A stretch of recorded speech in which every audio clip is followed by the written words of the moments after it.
Assalamualaikum warahmatullahi wabarakatuh, anak-anak ibu semua. Perkenalkan, nama ibu Nada Karina Martin dengan jurusan bimbingan dan konseling. Baik anak-anak semua, apakah kabar anak-anak semua baik? Ya, ibu harap anak-anak semua baik-baik saja. Nah, pada kali ini ibu akan menjelaskan tentang pembelajaran yang mengenai pelayanan klasikal, yaitu tentang faktor yang berpengaruh sejak diberlakukannya pembelajaran daring. Semenjak mewabahnya pandemi COVID-19 di Indonesia, muncullah kebijakan untuk melakukan pembelajaran daring, transisi antara pembelajaran langsung dan tidak yang menjadi pembelajaran tidak langsung akan berpengaruh terhadap pihak orang terlibat atau anak-anak yang kurang pandai menggunakan teknologi seperti handphone, internet, laptop, dan sebagainya. Di sini ibu akan menjelaskan faktor-faktor yang berpengaruh diberlakukannya pembelajaran daring. Berikut ini merupakan rekapitulasi faktor yang berpengaruh sejak dilakukannya pembelajaran daring berdasarkan survei yang ibu lihat yang di internet. Seperti grafik yang ibu lihat bahwa sebanyak 30% responden menyatakan pembelajaran daring berpengaruh terhadap ekonomi mereka. Ya, 30% responden menyatakan pembelajaran daring berpengaruh terhadap sosialnya. Dan 18% responden menyatakan pembelajaran daring berpengaruh terhadap kesehatannya. Dan sisanya 14% responden menyatakan bahwa pembelajaran daring berpengaruh terhadap faktor kepribadiannya. Nah, di sini faktor ekonomi tidak lepasnya dengan kata biaya ya anak-anak. Pembelajaran daring pasti membutuhkan akses yang banyak, internet yang maksimal. Tanpa ada persiapan dari pihak lembaga pendidikan, sedikit banyaknya ini akan memberikan pihak peserta didik maupun anak-anak sendiri. Ditambah lagi dengan kebijakan pemerintah yang tidak dibolehkan atau mengurangi kegiatan yang di luar rumah.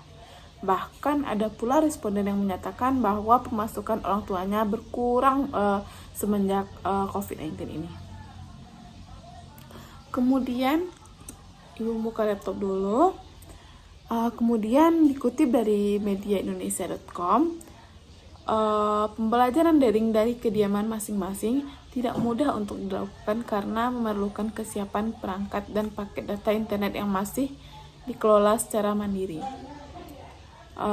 Faktor selanjutnya, faktor sosial. Sebanyak 30% responden menyatakan pembelajaran daring sangat berpengaruh terhadap faktor sosial.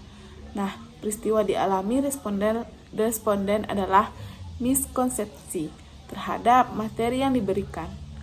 Hal-hal ini bisa saja terjadi dikarenakan pembelajaran hanya bersifat satu arah. Dan menurut responden komunikasi, yang lebih banyak digunakan dalam pembelajaran daring yaitu secara tertulis atau verbal. Nah, bagi anak-anak semua yang tidak terbiasa untuk mengekspresikan dirinya melalui tulisan, hal ini tentunya sedikit memberatkan kepada mereka. Nah, kemudian di sini bisa ibu kutip dari pakarkomunikasi.com. Pembelajaran daring mengakibatkan tidak adanya komunikasi nonverbal yang mengakibatkan antara peserta didik dan pendidik terjadi perbedaan persepsi. Dan faktor selanjutnya yang berpengaruh sejak diberlakukannya pembelajaran daring adalah kesehatan.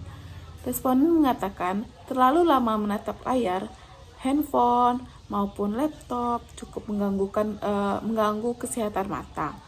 Yang dikutip dari bebas.kompas.id, Komisi Perlindungan Anak Indonesia atau KPAI menerima 51 pengaduan dari berbagai daerah yang mengeluhkan kondisi anaknya yang tertekan dan kelelahan karena tenggat waktu yang diberikan.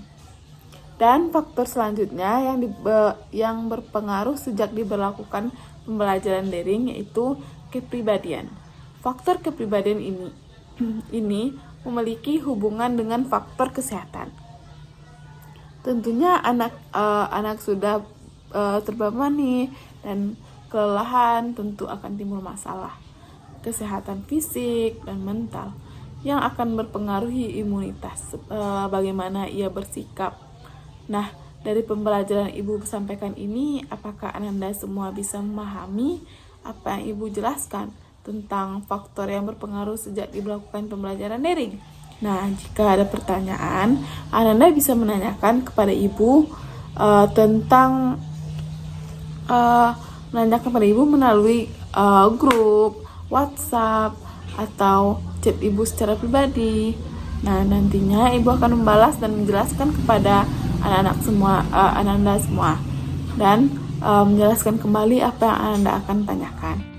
Terima kasih Ananda semua. Semoga Ananda Ibu jelaskan apa yang Ibu jelaskan pada kali ini bisa bermanfaat bagi Ananda semua. Assalamualaikum warahmatullahi wabarakatuh. Dah.